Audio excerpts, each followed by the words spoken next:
Sir ಏನು ಮಾತಾಡ್ತೀರಾ? ನಾವು ದಾವಣಗೆರೆಯಿಂದ ಬಂದಿದ್ವಿ, ಬೆಂಗಳೂರಾಗಿದ್ದೀವಿ. ಇದ್ರ ಬಗ್ಗೆ ಏನು ಯಾವುದು ನ್ಯೂಸ್ ಯೂಟ್ಯೂಬಾ? ಯಾವ ಚಾನಲ್ ಹೇಳ್ತೀನಿ ಆಮೇಲೆ ಹೇಳ್ತೀನಿ ಮಾತಾಡಿ. ನಿಮ್ಮ ಹೆಸರು ಹಿಂಗೆ ಕಡೆ ಪರವಾಗಿ. ನಮ್ಮ ಹೆಸರು ಅನ್ಸರ್ ಅಂತ ಹೇಳಿ. ಹೇಳಿ.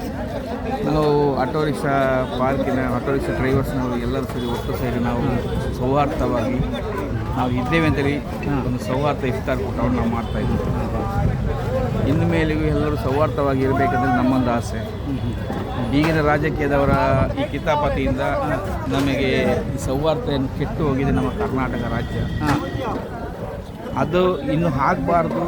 ನಮ್ಮದೊಂದು ಇದರಲ್ಲಿ ನಾವು ಎಲ್ಲ ಹಿಂದೂ ಸಮುದಾಯದವ್ರದ್ದು ಫಂಕ್ಷನ್ ಬರಲಿ, ಕ್ರಿಶ್ಚಿಯನ್ ಸಮುದಾಯದವ್ರ ಫಂಕ್ಷನ್ ಬರಲಿ, ಅಲ್ಲ ನಮ್ಮ ಮುಸ್ಲಿಂ ಸಮುದಾಯದ ಮುಸ್ಲಿಂ ಧರ್ಮದ ಫಂಕ್ಷನ್ ಬರಲಿ, ಹೇಳಿ ನಾವು ಸೌಹಾರ್ದವಾಗಿ ಇಡುವಂಥ ನಮ್ಮೊಂದು ಆಸೆ. ಅದನ್ನು ಹಿಡಬೇಕಂದ್ರೆ ತಮ್ಮಂಥ ಮೀಡಿಯಾದವರೆಲ್ಲ ಸೇರಿ ನಮಗೆ ಸಪೋರ್ಟ್ ಮಾಡಬೇಕು. ಇದನ್ನು ನೋಡುವವರು ಕೂಡ ನಮಗೆ ಸಪೋರ್ಟ್ ಮಾಡಬೇಕು. ರಾಜಕೀಯದವರ ಕಿತಾಪತಿಯಲ್ಲಿ ಎಲ್ಲ ಇದ್ದಾರೆ. ಆದರೆ ಆ ರಾಜಕೀಯದ ಮುಖಂಡರು ಮಾತಾಡಿ ನಿಮ್ಮ ಸ್ವಂತ ಆ ರಾಜಕೀಯದ ಮುಖಂಡರುಗಳಿಗೆ ಯಾವತ್ತಿಗೂ ಅವರು ಅವರ ಸ್ವಂತ ಜಾತನ್ನು ಅವರು ನೋಡಲಿಕ್ಕೆ ಅವರಿಂದ ಸಾಧ್ಯ ಆಗಿದೆ. ಅಂಥ ಅವರ ಸ್ವಂತ ಜಾತಿಯಲ್ಲಿ ಇದ್ದವರನ್ನೇ ಅವರು ಶ್ರೀಮಂತರು ಮಾಡಲಿಕ್ಕಾಗಿ ಅವರಿಗೆ ಸಹಕಾರ ಮಾಡಲಿಕ್ಕೆ ಅವರು ಇರಲ್ಲ. ಅವರಿಗೆ ಬೇಕಾಗಿರೋದು ಓಟಿ ಬ್ಯಾಂಕ್. ಆದರೆ ನಮ್ಮಂಥ ಸೌಹಾರ್ದವಾಗಿ ದುಡಿಯುವವರು ಕಾರ್ಮಿಕರು ನಾವೆಲ್ಲ ಸೌಹಾರ್ದವಾಗಿ ಒಟ್ಟಿಗೆ ಇರಬೇಕಂದ್ರೆ ನಮ್ಮದೊಂದು ಆಸೆ. ನಿಮ್ದು ಯಾವುದು ಪಕ್ಷ ಭೇದ ಯಾವುದೂ ಇಲ್ಲ? ನಮ್ಮದು ಪಕ್ಷ ಭೇದ ಭಾವ ಯಾವುದೇ ನಮ್ಮ ಆಟೋ ರಿಕ್ಷಾ ಯೂನಿಯನ್ ಯೂನಿಯನ್ ಅಷ್ಟೇ. ಈಗ ಅಲ್ಲಿ ಯುದ್ಧ ನಡೀತಿದೆಯಲ್ಲ, ಅದಕ್ಕೂ ಏನು ಅಲ್ಲಿ ಯುದ್ಧ ನಡೀತಾ ಇದೆ. ಅದೊಂದು ಕೇಂದ್ರ ಸರ್ಕಾರದ ಹುನ್ನಾರವಾಗಿದೆ. ಯಾಕಂತ ಹೇಳಿದರೆ ಅವತ್ತು ಒಂದು ಬ್ಯಾರೆಲ್ ಪೆಟ್ರೋಲ್ ಇದು ಕಚ್ಚಾ ತೈಲಕ್ಕೆ 140 ರೂಪಾಯಿ ಇದ್ದ ಸಮಯದಲ್ಲಿ UPA ಸರ್ಕಾರ ಇತ್ತು. ಆವತ್ತು ಈಗ ಇಲ್ಲಿದ್ದು 42 ರೂಪಾಯಿ ಪೆಟ್ರೋಲಿಗೆ ಒಂದು ಲೀಟರ್ಗೆ.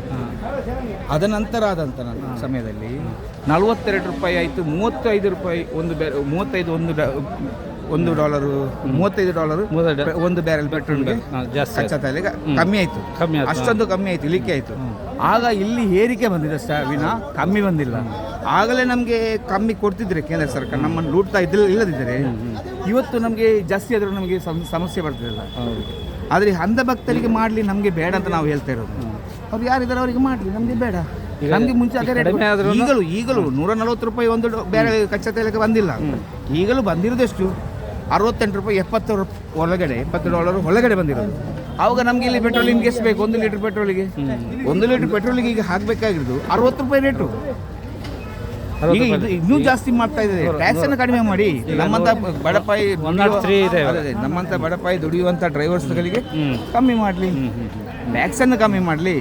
ಅದನ್ನು ಬಿಟ್ಟು ಕೇಂದ್ರ ಸರ್ಕಾರದ ಇದರಲ್ಲಿ 20 ರೂಪಾಯಿ ಏರಿಕೆ ಮಾಡೋದು, 2 ರೂಪಾಯಿ ಕಮ್ಮಿ ಮಾಡಿದ್ರೆ ನಾವೇನು ಅಷ್ಟು ಕೆವಿಗೆ ಹೂಟವರಲ್ಲ. ಅದಕ್ಕೆ ಟ್ಯಾಕ್ಸ್ ಕಮ್ಮಿ ಮಾಡಿ ನಮಗೆ ನಮ್ಮಂಥ ಕಾರ್ಮಿಕರಿಗೆ ಕಮ್ಮಿ ಮಾಡಿ ಕೊಡಲಿ. ಈಗ ಅಲ್ಲಿ ಇಸ್ರೇಲು ಇರಾನಲ್ಲಿ ನಡೀತಲ್ಲ, ಅಲ್ಲಿಂದ ಬರ್ತಾರಲ್ಲ ವಲಸೆ ಹೋಗಿರೋರು, ನಮ್ಮ ಹಿಂದೂಗಳಾಗಲಿ ಮುಸ್ಲಿಮ್ಸ್ ಆಗಿ ಎಲ್ಲ ಜನನೂ ಬರ್ತಾರಲ್ಲಿ. ನಮ್ಮ ದೇಶದವರು ಎಲ್ಲರೂ ನಮಗೆ ಒಂದೇ ಧರ್ಮ. ಹೌದು ಹೌದು ಹೌದು. ನಮಗೆ ಧರ್ಮದ ಮನುಷ್ಯ ಧರ್ಮ ಮಾತ್ರ ನಮ್ಮ ಧರ್ಮ. ಒಂದು ಹೆಣ್ಣು ಒಂದು ಗಂಡು ಎಲ್ಲಿ ಹೋಗಿದ್ರು ಅವರು ಒಳ್ಳೆ ಚೆಂದಾಗಿ ಬರಬೇಕು. ನೋಡಿ ಇರಾನ್ ನಮ್ಮ ದೇಶಕ್ಕೆ ಎಷ್ಟೋ ಸಾಲ ಕೊಟ್ಟು ಎಷ್ಟೋ ನಮಗೆ ದಾನ ಕೊಟ್ಟವರು. ಆದರೆ ಇಸ್ರೇಲ್ನವರು ಇವತ್ತಿನವರೆಗೂ ಭಾರತ ದೇಶಕ್ಕೆ 1 ರೂಪಾಯಿ ದಾನ ಕೊಡೋದವರು. ನಮ್ಮಂದೇ ಲೂಟೋರು ಇಸ್ರೇಲ್ ಮತ್ತು ಅಮೇರಿಕ. ಮುಂಚೆ ಯಾವ ಥರ ಇತ್ತು ಅಂದರೆ UPA ಸರ್ಕಾರ ಇರುವ ಸಮಯದಲ್ಲಿ ನಮ್ಮ ಅಮೇರಿಕದ ಅಧ್ಯಕ್ಷ ನಮ್ಮ ಹತ್ರ ಸಲಹೆ ಕೇಳ್ತಾ ಇತ್ತು. ನಮ್ಮ ದೇಶದ ಪ್ರಧಾನಿ ಹತ್ರ ಸಲಹೆ ಕೇಳ್ತಾ ಇದ್ರು.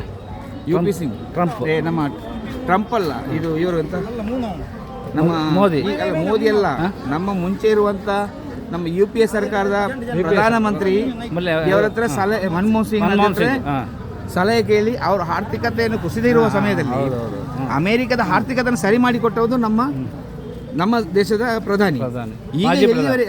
ಮಾಜಿ ಪ್ರಧಾನಿ. ಇಲ್ಲಿ ಈಗ ಹೇಗೆ ಆಗಿದೆ ಅಂತ ಹೇಳಿದರೆ ನಮ್ಮ ದೇಶದ ಪ್ರಧಾನಿ ಅಲ್ಲಿ ಗುಲಾಮದಲ್ಲಿದ್ದಾರೆ. ಅವರು ಹೇಳಬೇಕಂದ್ರೆ ನಮ್ಮ ಹತ್ರ ಡೀಸೆಲ್ ಕೇಳಲಿಕ್ಕೆ, ಪೆಟ್ರೋಲ್ ಕೇಳಲಿಕ್ಕೆ ಎಲ್ಲಿವರೆಗೆ ಸರಿ? ಅದನ್ನು ತಪ್ಪಿಸಬೇಕು. ನಾವು ಯಾವರ ಗುಲಾಮದಲ್ಲಿ ಇಲ್ಲ. ನಮ್ಮ ದೇಶ ಇನ್ನು ಗುಲಾಮದಲ್ಲಿ ಇಡಲಿಕ್ಕೆ ಹೋಗಬೇಡಿ ಅಷ್ಟೇ ನಮ್ಮದು ಹೇಳಿಕೆ ಅಷ್ಟೇ. ನಾವು ಕಾರ್ಮಿಕರು ಒಟ್ಟು ಸೇರಿಕೊಂಡು ಮಾಡಿದಂಥದ್ದು ಸ್ವಾತಂತ್ರ್ಯ ಸಿಕ್ಕಿಯಲ್ಲಿ ಕಾರ್ಮಿಕರಿಗೆ ಒಗ್ಗಟ್ಟಾಗಿದ್ದೇವೆ. ಆ ಕಾರ್ಮಿಕರಿಂದಲೇ ನಮಗೆ ಇರುವುದು. ಆದರೆ ಇಂಥ ಕೆಟ್ಟ ರಾಜಕಾರಣಿಗಳು ಸೇರಿ ನಮ್ಮ ದೇಶವನ್ನು ಇನ್ನೊಬ್ಬರಿಗೆ ಗುಲಾಮಗಿರಿ ಕೊಡಬೇಡಿ ಅಂತ ನಮ್ಮದೊಂದು ಆಸೆ ಅಷ್ಟೇ. ಇಲ್ಲಿ ಯಾವುದೇ ಥರದ್ದು ಆ ಥರದ ಗಲಾಟೆಗಳು ಇದು ಹಿಂದೂ ಮುಸ್ಲಿಮ್ಸ್ ಗಲಾಟೆ ಇದು ಆ ಥರ ಇಲ್ಲಿ ಯಾವುದೇ ರಾಜಕೀಯದ ಕಿತಾಪತಿಯಿಂದ ಹಿಂದೂ ಮುಸ್ಲಿಂ ಗಲಾಟೆ ಆಗ್ತೈತೆ. ನಮಗೆ ಒಂದು ಒಳ್ಳೆಯದೊಂದು ಕಮಿಷನರು SP ಇಬ್ಬರು ನಮಗೆ ಕೊಟ್ಟಿದ್ದಾರೆ. ಅವರು ಕೊಟ್ಟ ನಂತರ ಇಲ್ಲಿ ಯಾವುದೇ ಒಂದು ಕೋಮುಗಲಭೆ ಅನೈತಿಕೃತ ಮಾತಾಗಲಿ ಮತ್ತೆ ಬೇರೆ ಬೇರೆ ಇದು ಜಾತಿ ದಿಂದನೆ ಆಗಲಿ ಇದೇನು ಆಗ್ತಾ ಇಲ್ಲ. ಆದ್ದರಿಂದ ನಾವು ಸೌಹಾರ್ದ ಇದ್ದೇವೆ ಅಂತ ಹೇಳಿ ನಾವು ಇದನ್ನು ತೋರಿಸ್ಕೊಡ್ತಾ ಇದ್ದೇವೆ. ನಮಗೆ ಅಂತ ಪೊಲೀಸ್ ಅಧಿಕಾರಿಯನ್ನು ಕೊಟ್ಟಂತ ನಾವು ಇಲ್ಲಿರುವ ಜನಗಳಿಗೆ ಇಲ್ಲಿರುವ ಜನಗಳಿಗೆ ಈಗಿನ ಸರ್ಕಾರಕ್ಕೆ ಕೂಡ ನಾವು ಇದು ಮಾಡ್ತೇವೆ. ಆದರೆ ನಾವು ಆ ಸರ್ಕಾರ ಅಲ್ಲ.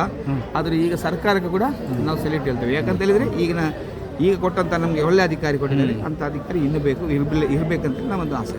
ಈಗೆಲ್ಲ ತರಕಾರಿ ರೇಟು ಬೆಲೆ ಎಲ್ಲ ಕಂಪ್ಲೀಟ್ ಜಾಸ್ತಿ ಆಗಿದೆ. ಅದಕ್ಕೆ ಎಲ್ಲದಕ್ಕೂ ಜಾಸ್ತಿ ಆಗಲಿಕ್ಕೆ ಅವ್ರು ಟ್ಯಾಕ್ಸಿ ಕಮ್ಮಿ ಮಾಡಲಿ, ಎಲ್ಲ ಕರೆಕ್ಟ್ ಆಗ್ತದೆ. ಒಂದು ಲೆವೆಲಲ್ಲಿ ಇಡ್ಲಿ ಮನುಷ್ಯನ ಬದುಕು ನೋಡಲ್ಲ. ಅವರು ಟ್ಯಾಕ್ಸಿ ಕಮ್ಮಿ ಮಾಡಲಿಕ್ಕೆ ರೆಡಿ ಇಲ್ಲ ಅಂತ ಹೇಳಿದ್ರೆ ಕೇಂದ್ರ ಸರ್ಕಾರ ಮತ್ತೇನು ನಮ್ಮನ್ನು ಟೋಟಲ್ ಕೇಂದ್ರ ಸರ್ಕಾರ ಲೂಡ್ತಾ ಇದೆ.